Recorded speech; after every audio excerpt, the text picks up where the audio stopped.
यहाँ पे बैठे हुए मेरे मन में एक पुरानी बात आई। 32 साल पुरानी बात है। मई 1991 की बात है। मेरे पिता की शव यात्रा तीन मूर्ति भवन से निकल रही थी। अपनी मां के साथ और अपने भाई के साथ हम एक गाड़ी में बैठे थे। सामने भारतीय सेना की एक ट्रक थी, फूलों से लदी हुई थी। उसके ऊपर मेरे पिताजी का शव था। थोड़ी देर काफिला चला, 5-10 मिनट चला। फिर राहुल कहने लगे मैं उतरना चाहता हूं। तो मां ने मना किया। उस समय सुरक्षा का भी बहुत वो था। तो मां ने कहा नहीं, तुम उतर नहीं सकते। राहुल ने जिद की, नहीं मैं उतरूंगा। मैंने मां से कहा मां उतरने दो। राहुल गाड़ी से उतरा। उस सेना की ट्रक के पीछे खड़ा होके चलने लगा और तीन मूर्ति से लेके कड़ी धूप में अपने पिता के जनाजे के पीछे पीछे पैदल चलते चलते चलते चलते यहां पहुंचा।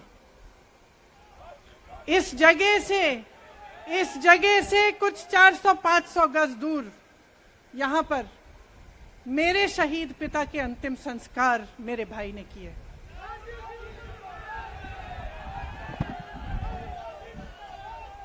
सुनिए, वो चित्र मेरे दिमाग में अभी भी है, मेरे मन में है। मेरे पिता का शव इस तिरंगे झंडे में लपेटा गया था। इस तिरंगे के नीचे मेरे पिता का शव था और उसके पीछे चलते चलते मेरा भाई यहां आया। उस शहीद पिता का अपमान भरी संसद में किया जाता है। उस शहीद के बेटे को आप देशद्रोही कहते हैं, आप मीर जाफर कहते हैं, उसकी आप मां का अपमान करते हैं। आपके मंत्री मेरी मां का अपमान भरी संसद में करते हैं। आपके एक मुख्यमंत्री कहते हैं कि राहुल गांधी को पता भी नहीं है कि उनका पिता कौन है। आपके प्रधानमंत्री भरी संसद में खड़े होकर कहते हैं कि ये परिवार नेहरू नाम को इस्तेमाल क्यों नहीं करता। पूरे परिवार का अपमान करते हैं। कश्मीरी पंडित समाज के रिवाज का अपमान करते हैं, जिसके तहत एक बेटा अपने बाप के मरने पर पगड़ी पहनता है, परिवार की परंपरा को आगे बढ़ाता है। लेकिन आप पर कोई मुकदमा नहीं होता।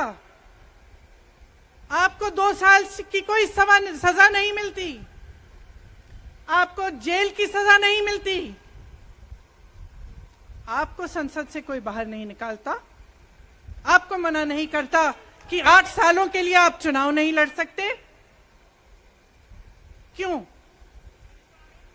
मैं पूछना चाहती हूं क्यों? आज तक हम चुप रहे हैं।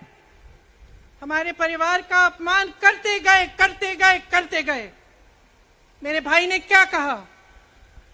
संसद में वो मोदी जी के पास गए और उनसे गले लगे। मेरे भाई ने कहा मैं आपसे नफरत नहीं करता हूं, मेरे दिल में आपके लिए कोई नफरत नहीं है, हमारी विचारधारा अलग है, लेकिन हमारी नफरत की विचारधारा नहीं है। तो मैं पूछना चाहती हूं, एक आदमी का कितना अपमान करोगे? कितना अपमान करोगे? क्या यही है इस देश की परंपरा? आप परिवारवादी कहते हैं, तो भगवान राम कौन थे? भगवान राम को वनवास में भेजा गया। उन्होंने अपने परिवार, अपनी धरती के प्रति अपना धर्म निभाया। क्या भगवान राम परिवारवादी थे?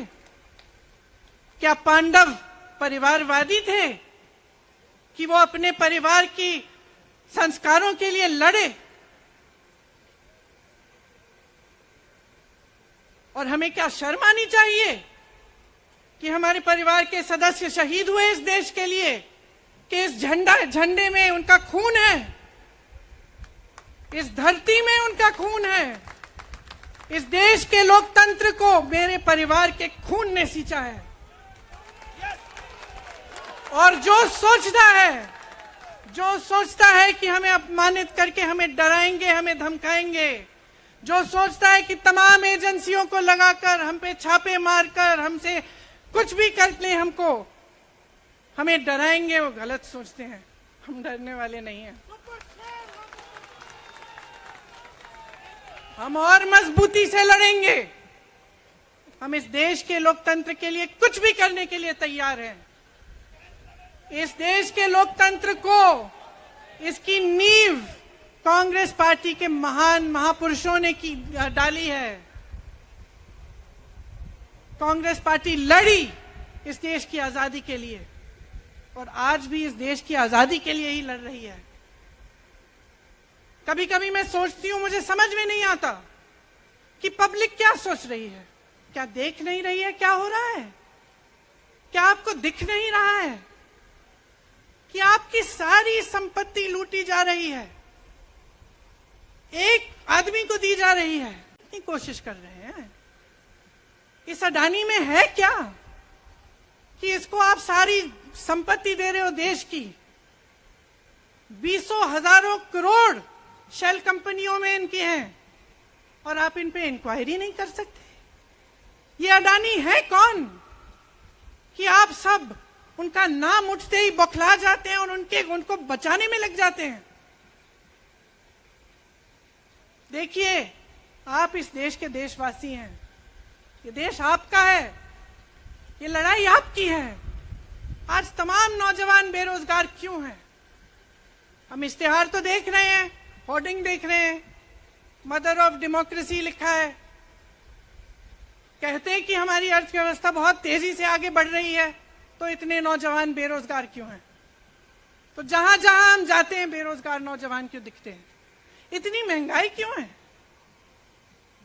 इतनी महंगाई क्यों है? क्या आप इतने बड़े काम कर सकते हो लेकिन एक गैस सिलेंडर का दाम कम नहीं कर सकते? आप छोटे व्यापारियों की मदद नहीं कर सकते? आप रोजगार नहीं बनवा सकते? तो फिर आपकी सरकार किस काम की है? लोगों को दबाने के लिए है या अडानी जी को आगे बढ़ाने के लिए है?